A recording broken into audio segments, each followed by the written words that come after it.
Wow, I truly didn't expect to see this soon after the announcement that Stadia was closing down its first-party efforts. But now we're starting to see journalists be remotely positive and accepting of Stadia once again. We have another case of that to share with you now, and it may surprise you. See, as wow, journalists share Stadia story that creates big community buzz. It is SDO Daily, baby. Let's get into it. Stay sick cause I follow my gut. They say I was pushing my luck. I'ma push me a matte all black truck. I'm not sorry. What's up, people? What's up, people? What's up, people? It is your boy MM2K back again with another episode of SDO Daily. Do me a huge favor before we get into this one. Hit that like button, hit that subscribe button, rock those bells for notifications, please, so you know when we're dropping these doses on the Stadia Dosage platform. We appreciate all of y'all straight up. Y'all know the deal. Y'all know the reason. And by now, y'all should know the slogan. We are not too proud to ask. Let's get into it. All right, y'all. So, we've been working on some things here at the Stadia Dosage, so we kind of been having our heads under the sand, but just working seriously to bring you guys some great innovation, some things that I think you'll like. So it's only been remotely here and there that I personally have been able to pop my head out of the sand and take a look and see what's going on.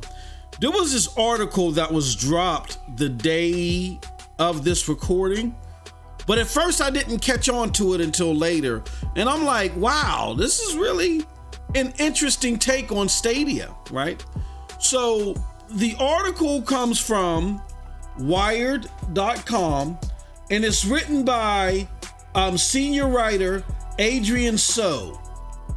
And what Adrian does is she provides an intimate tale of her experience with Stadia, being someone who normally, like the rest of her colleagues, rejected Stadia. And how after she rejected Stadia, but came back to it for Cyberpunk 2077, she realized that, hold on, maybe this thing wasn't given a fair shake, because I never had a personal reason to play it. Maybe now that I have a personal reason to play it, let me go through all the nooks and crannies. And it sounds like she's done that for the most part, and she gives a very intimate tale of such. This is a peculiar time because this also comes on the heels of Screen Rant, one of the most salacious critics of Stadia, coming up with some of the most craziest headlines.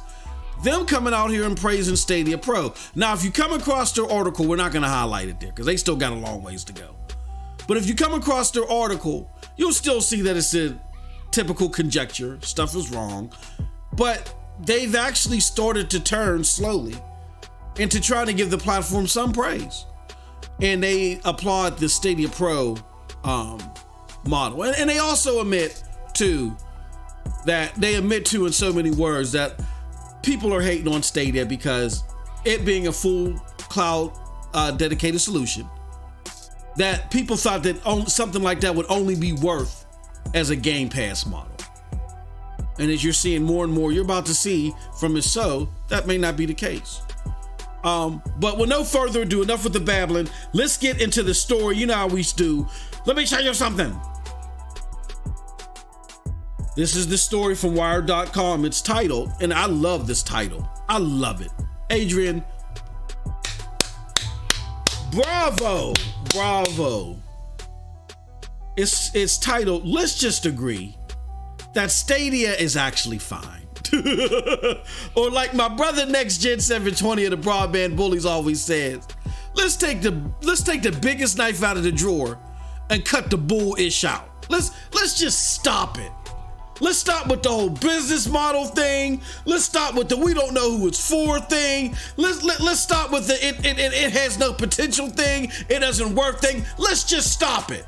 But she does it in a lot nicer way than your boy MM2K. And this is probably what the public needs. Because when they hear me say it, for some reason, y'all get in y'all feels and y'all get turned off.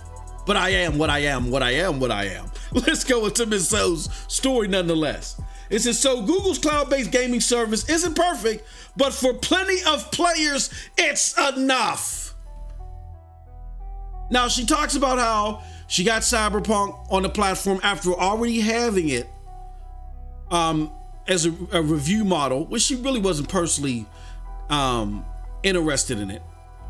And therefore, she tried it out and was like, yeah, whatever, like the rest of her colleagues, right? Threw it in the back, she said. It was collecting dust. Then, thank goodness, Cyberpunk 2077 came out.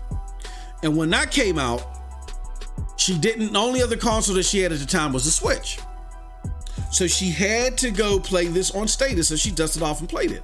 She was amazed at, wow, okay, this thing that I just ditched off to the wayside and thing, I was like, this ain't going nowhere.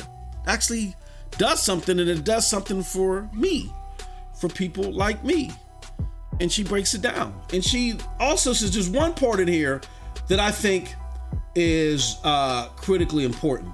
Now, when she's talking about under the subject matter where she says, but for plenty of players, it's enough. That's why this is so key and so vital. I want to read you what she means by that, because she details it so perfectly in this article. Here she says, let me make this bigger for the people in the back. She says, what person has high-speed internet and a decent TV, wants to play video games, and doesn't already own an Xbox, PlayStation, or gaming PC? Surprise! It's me. As Nintendo discovered with the booming success of the Switch, there's a lot of us hobbyists, or lack of a better term, who still want to play big games, but don't have the time or space to invest in a really nice gaming setup. I wouldn't buy a carbon fiber racing bike for going to the grocery store, and I don't really need a super fast PC for falling off of cliffs. So, and you got to read this whole article to get the whole breadth of what she's saying, because she lays it down so perfectly, right? But here's why that's important. It's important because, again, we were told, who was this business model for? She just explains her. How does she explain that? She says that there are a lot of people that want to play big AAA games, right? That don't have time to invest in these big, these expensive, big pieces of hardware. And the perfect example is, I wouldn't buy a carbon fiber racing bike for going to the grocery store. So if you want to simply play games at a convenient level, get good fidelity, get good performance, great in a lot of ways, and you want to do so in a more convenient way than dedicated hardware, and you want to upgrade from the PlayStation 4 and the Xbox One, you know what I'm saying? Maybe something right now at the moment at its certain version, because we haven't seen the quote unquote 2.0 version of Stadia yet, but at a certain version, no, can it go blow for blow fidelity wise with dedicated hardware, 9th gen hardware on 9th gen software? No. But for $100 or $0, just the price of your game, if you already got a PC, laptop, or whatever, it does things that Adrian point out so well. Again, as Nintendo discovered with the booming success of the Switch, there's a lot of us hobbyists, or lack of a better term, who still want to play games but don't have the time or space to invest in a really nice gaming setup. Again, that is the casual that Phil Harrison spoke to several months before the launch. There are tech enthusiasts, though, that are amazed by this tech like myself and love to utilize it for our gaming needs. Some of it as a supplement to other gaming, some as a primary like myself. But the biggest demographic, the one that's going to throw this platform over the mountainside, is the casual type of gamer, as Adrian So of Wired.com. So I think this article is fantastic. It's a great article. There is one more thing though. I need you guys, before you get done with this video, Adrian also details in this article how, because a lot of her colleagues don't play on Stadia, they ask her questions like, why Stadia? They won't try, they just bombard her with questions, right? And trust me, we all know that pain, right? We all know the story. She says she doesn't have a lot of friends to play with as she tries to play various games like PUBG or whatever. She says she tries to do crossplay. When people see that she's on Stadia, they say no, they don't want to play with her, which is absurd. It's insane, but it's the type of silly stuff you got to deal with out here. So, I am urging the Stadia community to befriend Adrian. I put a tweet out there that, just drop your gamer tags in there. If Adrian opines so, she can go and befriend anybody that's in that list. I put a lot of the big Stadia committed YouTube creators in there as well. So they can point her to news and publications and things like that'll help feed her knowledge base of the platform and introduce her to the greater Stadia community. So I urge any of you all that play on the platform, drop your gamer tag, click that tweet link below in the comment section, and just drop your Stadia gamer tag for Adrian so she can become part of the community. And with that said, that's it from your boy. Let me know what you think about all this in the comment section below, because like I always say, who cares what I think? But if you did like what I had to say, check out the links below to follow me. Those links will lead you to the Broadband Bullies, PNTS Network, Hard Knock Digital Culture, and yes, the Stadia Dosage. With all that said, love you all. Thank you so much. And thank you, Adrian, for such a wonderful article. We need more stuff like this honest. It's not 100% glowing praise of the platform, but it's an honest take from someone that's actually plays the damn thing and done the research. That's all we ask for. With that said, you all have a wonderful gaming day. Peace.